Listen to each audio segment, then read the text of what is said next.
Gayunpaman, lagi nang nakaagapay sa ating mga proyekto ang 2nd Infantry Division ng Philippine Army.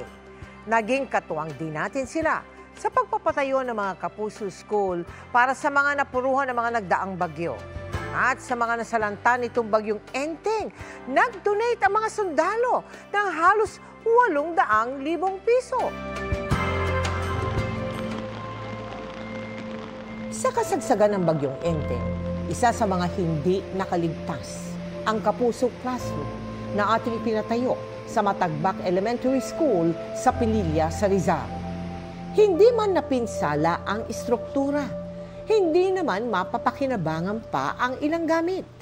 Lahat po ng mga gamit namin, computers, printers, pati modules ng mga bata, gamit ng mga guro po ay nadali po or nabasa. Ganito rin ang sitwasyon sa ipinatayo nating classroom sa Virgilio Melendres Memorial Elementary School sa Pililla, Rizal. Hanggang dito po yung water. Ang problema po, nasira po yung mga gamit ng mga guro. Sa building wala akong nakitang problema, structurally walang problema eh. Noon daw nagkaroon ng lindol dito, parang na-peel off lang yung plaster pero wala ka makikitang crack sa mga structure niya. Matapos ang pagbibigay ng tulong sa mga nasalanta, isusunod naman natin ang Developmental Infrastructure Project sa mga biktima ng bagyong Enteng. Isa sa makakatuwang natin ng 2nd Infantry Division ng Philippine Army. Nag-donate sila ng halos 800,000 piso sa GMA Kapuso Foundation. 5,000 sundalo ang buong pusong ibinahagi ang isang araw nilang meal allowance na 150 pesos. Nung nalaman nila na ito naman ay para sa ikabubuti nating mga kababayan, naging biktima. So I think walang nag-hesitate. Lahat ay approved. Kasama rin natin sila sa pagbuo ng mga Kapuso School sa Pulilio at Bordeo sa Quezon na matinding napuruhan sa bagyong Karding. It is particularly touching to me kasi sila ang kasama natin sa mga relief distributions eh. Kakainin na lang nila. Dinonate pa sa atin. You know, that really means a lot.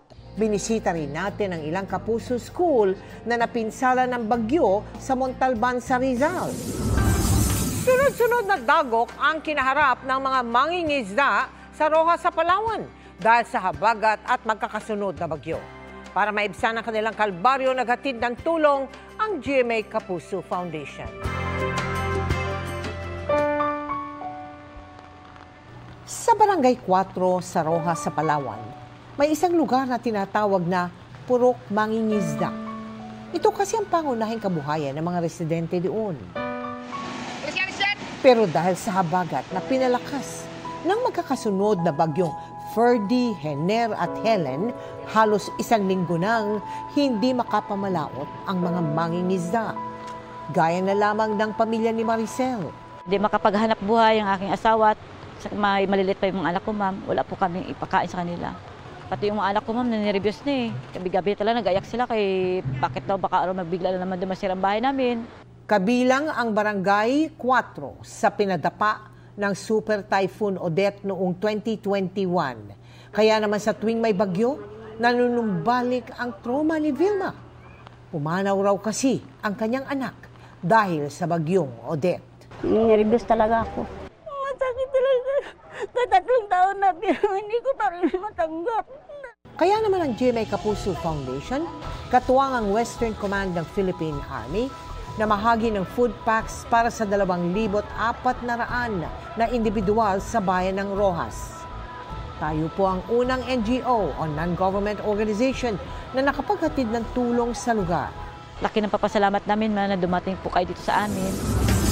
Aanihin na lang, sinalanta pa ng habagat ang mga tanim ng mga magsasaka sa Taytay, Palawan.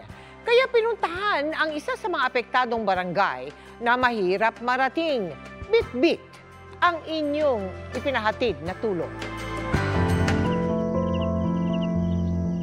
Magkahalong lungkot at panghihinayang ang nararamdaman ni Michelle matapos masira ng masamang panahon ang kanyang gulayan. Ito lang kasi ang kanilang tanging kabuhayan. Doon talaga namin kinukuha yung pang-araw-araw namin sa aming gardening. Sa araw-araw doon namin kinukuha kinabukasan ng mga anak namin, kagaya ng pag-aaral nila. Hindi nag-iisa si Michelle sa ganitong sitwasyon dahil pati ang mga kapwa niya magsasaka sa Barangay Calawag, Taytay sa Palawan, problemado sa mga nasalantang pananim. Nung dumating ang bagyong Ferdy, ang laking pinsala po na tamo ng mga gulay namin kasi nabulok. Yung habagat po kasi o southwest monsoon, ito po yung hangin na nanggagaling sa timog kanluran.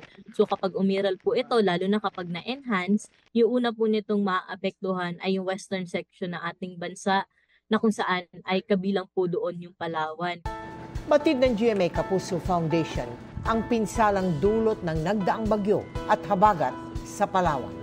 Kaya agad tayong nag-repack ng mga relief goods, katwang ang Western Command ng Philippine Army. Dinala natin ito sa Sitio Cororoy at Sitio Poblasyon sa Barangay Calawag. Malubak at maputik man ang daan, hindi ito naging balakid para makapaghatid tayo ng tulong sa 3,600 na individual na naapektuhan ng bagyo. Bagamat dito na kami sa malayong sityo, pero hindi po kami nakaligtaan ng ng GMA Kapuso na matulungan. Sa mga nais tumulong, bisitahin lamang ang GMA Kapuso Foundation website na www.gmanetwork.com/Kapuso Foundation/donate.